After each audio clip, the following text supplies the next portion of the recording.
Bonjour et bienvenue dans le podcast La Minute Humaine, le podcast des dirigeantes et des dirigeants qui veulent des collaborateurs qui se comprennent et qui travaillent bien ensemble.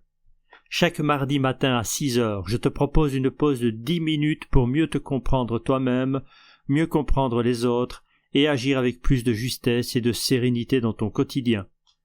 Si tu veux recevoir des pistes concrètes, des ressources ou simplement faire connaissance, je t'invite à t'inscrire à ma newsletter. Le lien est juste dans la description. Merci d'être là et bonne écoute.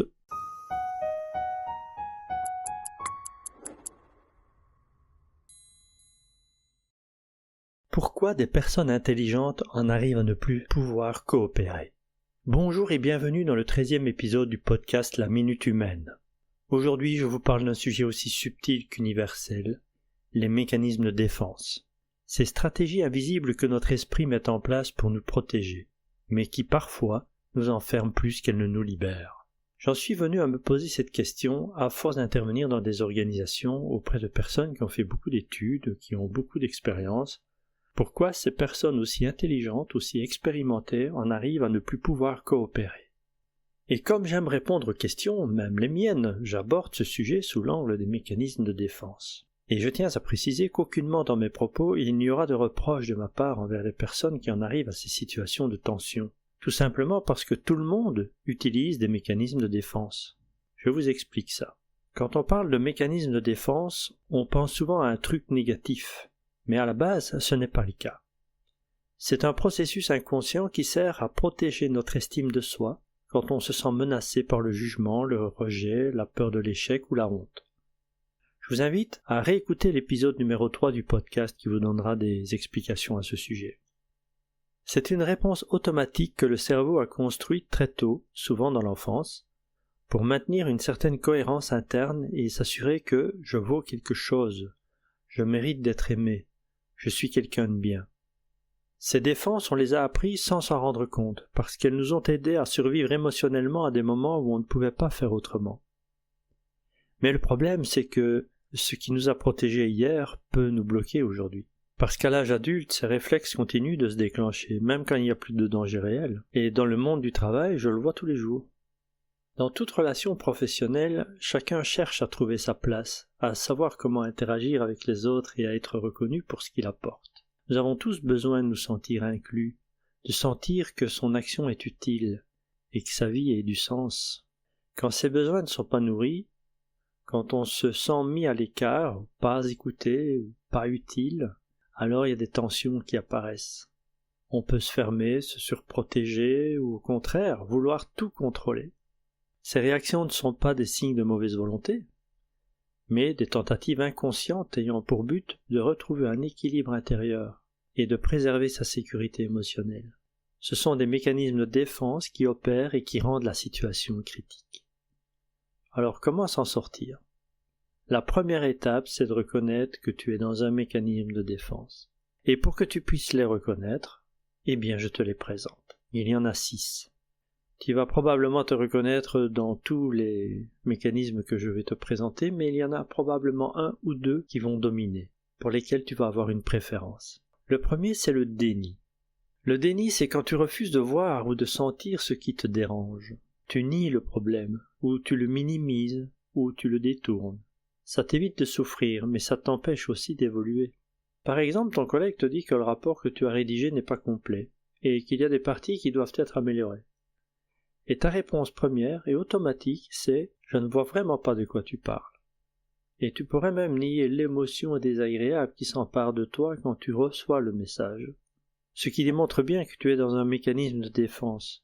Le déni te permet alors de te protéger, illusoirement bien sûr, de cette menace que représente le message de ton collègue. Tu passes à côté d'une occasion en or de mieux collaborer en faisant cela. D'une part, tu t'isoles dans tes pensées et tes ressentis, et tu vas chercher une manière de t'en sortir plus ou moins bien de cette situation. Soit tu l'écoutes, tu lui partages comment tu vis la situation, et tu lui fais une demande pour faire ensemble afin de rendre le travail conforme à ce qui est attendu. Deuxième mécanisme de défense, c'est faire la victime. Ici, tu subis. Tu dis, c'est pas de ma faute, c'est à cause des autres, ou à cause de la situation, d'une circonstance, du système. Tu te protèges de la culpabilité en déplaçant la responsabilité. Le monde devient un endroit où tu n'as pas de pouvoir. Quand tu fais ça, tu deviens improductif, car tu t'enlèves ton pouvoir, ta puissance. Tu ne ressens pas de force dans ce mode de pensée. Et bien que ce mécanisme donne une illusion de soulagement quand tu penses que tu n'es plus responsable, et c'est même très sincère cette pensée, mais elle est illusoire, et elle ne dure que quelques secondes. Et à long terme, il nourrit la frustration, la passivité.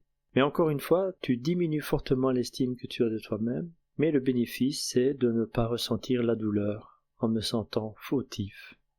Et donc je reporte la faute sur les autres. Tu passes alors à côté d'une occasion en or de devenir quelqu'un de responsable, une personne qui fait en sorte que les choses arrivent, d'être une personne sur qui on peut compter. Troisième mécanisme de défense, c'est le critique. C'est la posture de celui qui juge, analyse, trouve la faille chez l'autre ou dans le système. C'est une défense contre le sentiment d'infériorité. En critiquant, tu reprends un peu de contrôle, tu mets de la distance, tu redeviens celui qui sait. Mais cette position empêche la rencontre, la vulnérabilité, la co-construction et la collaboration.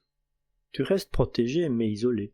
Tu vois, en te mettant au-dessus d'une certaine façon, ou plutôt en mettant l'autre en dessous de toi. Ce qui est visible, c'est que tu critiques, et ce qui est invisible, c'est ton ressenti à l'idée de te sentir moins compétent que ce que tu regardes. Et ton mécanisme de défense inconscient, c'est de faire quelque chose pour ne pas ressentir cette sensation désagréable.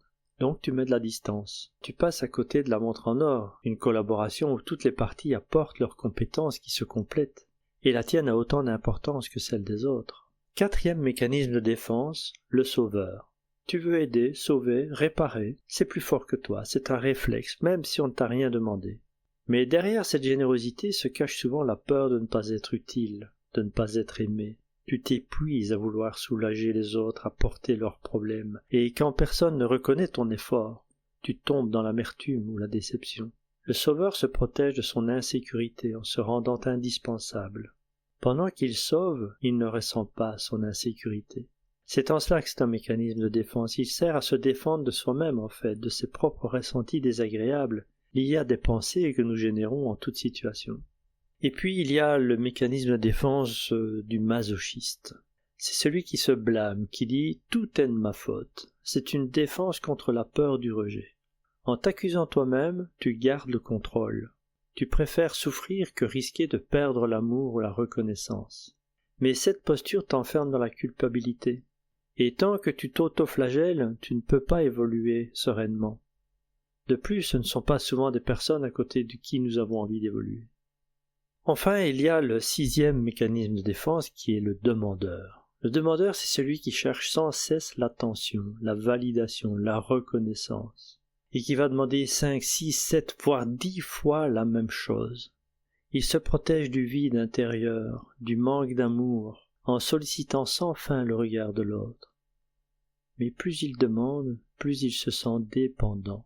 Et comme aucune réponse extérieure ne comble ce vide, la frustration s'installe. Alors qu'est-ce qu'ont en commun tous ces mécanismes de défense? Je pense que tu as bien compris ce qui est commun à ces 6 mécanismes.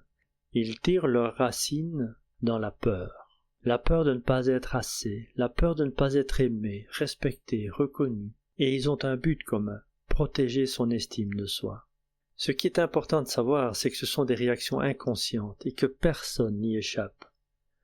Tu ne choisis pas d'être critique, victime ou sauveur, tu le deviens, souvent sans t'en rendre compte, dans les moments où ton identité est menacée. Alors comment en sortir? La clé, c'est de ne pas supprimer ces mécanismes, d'ailleurs c'est impossible, c'est inutile de tenter cela. La clé, c'est d'en prendre conscience. Dès que tu te dis « Tiens, je suis encore en train de sauver tout le monde. Tiens, je rejette la faute sur quelqu'un. Tiens, là, je me dévalorise. » Eh bien là, tu fais déjà un énorme pas. Parce que tu passes de la réaction automatique à la conscience de soi. Ensuite, tu peux poser une question simple. De quoi ai-je peur, là, maintenant? Quand tu identifies la peur, tu retrouves ton pouvoir, et tu peux choisir une réponse plus adéquate, plus ajustée, plus alignée, plus responsable. C'est comme si tu reprenais le volant de ta voiture intérieure. Les mécanismes de défense seront toujours là, mais c'est pas eux qui conduisent ta vie.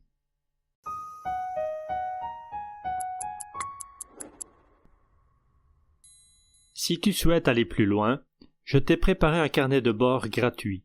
Pour chaque épisode, tu peux télécharger ce document qui reprend des questions et un exercice pour mettre en pratique ce que nous explorons ensemble. Ce carnet a pour objectif de développer ta connaissance de toi-même. Tu peux en faire un livre qui te suit dans le temps tout au long des épisodes. Et si tu en ressens le besoin, ce carnet de bord pourra également servir dans le cadre d'un accompagnement personnalisé. Tu le trouveras via le lien dans la description.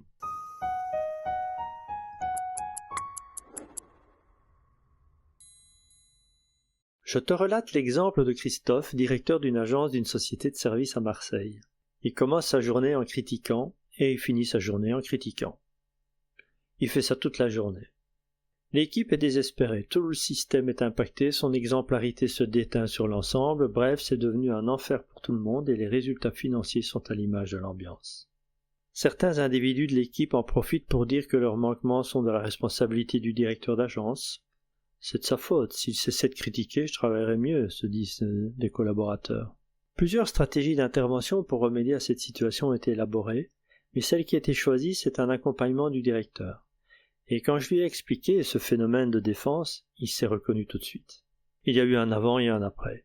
Ensuite, j'ai insisté sur l'aspect inconscient de ces phénomènes, et là il s'est détendu. C'est un point important, non pas pour se dédouaner complètement de la chose et de continuer à le faire, mais pour ne pas se juger de l'avoir fait. Maintenant, il se surprend régulièrement quand il le fait, et surtout, les collaborateurs peuvent lui dire quand il le fait. Et c'est là que ça change tout. C'est devenu une équipe qui collabore, avec une atmosphère qui permet de dire les choses. Et puis je te parle aussi de Nicolas. J'ai eu l'occasion d'accompagner une équipe dans laquelle il y avait un représentant du personnel. Eh bien Nicolas critique en permanence tout ce que fait la direction et toutes les personnes qui sont de sa hiérarchie. Il en est arrivé à un point où absolument rien ne lui échappe et rien n'a de valeur à ses yeux. Il transforme toute situation en sujet à dévaloriser, en mettant en cause, en analysant, en jugeant, etc. La situation en est arrivée à un tel point qu'aucune initiative ne peut plus voir le jour. Le temps utilisé pour l'activité commence à être détourné de manière conséquente à des réunions, et l'unité perd sa rentabilité. Nicolas n'a pas conscience qu'il est en train de se protéger de quelque chose de très ancien chez lui. Il est sincère lorsqu'il intervient pour dénoncer des situations qu'il juge non conformes. Alors avec ces exemples, je veux illustrer nos mécanismes de défense et dire que ce ne sont pas nos ennemis, ce sont des signaux. Et surtout, ils sont une opportunité de transformer la situation comme l'a fait cette équipe. Quand tu apprends à les reconnaître, tu redeviens libre. Tu n'es plus dans la survie, tu es dans la conscience. Et c'est ça, grandir. Ne plus se cacher derrière un rôle, mais oser être soi, même quand c'est fragile. Il a fallu clairement du courage à Christophe pour reconnaître son mécanisme dominant de défense et d'en parler à son équipe. Et ce ne sont pas des excuses qui ont eu lieu, mais bien une transformation. Parce que c'est dans cette authenticité-là que se construit la véritable humanité et la véritable puissance relationnelle.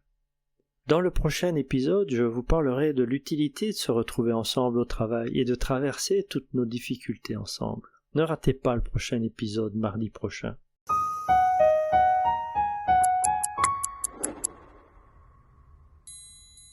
Je te remercie d'avoir partagé cette minute humaine avec moi. Si ce podcast t'aide à mieux te comprendre et à créer des relations plus claires autour de toi, je t'invite à laisser un commentaire. C'est un vrai coup de pouce pour faire connaître ce podcast. Et si tu veux continuer l'exploration, rejoins-moi sur LinkedIn.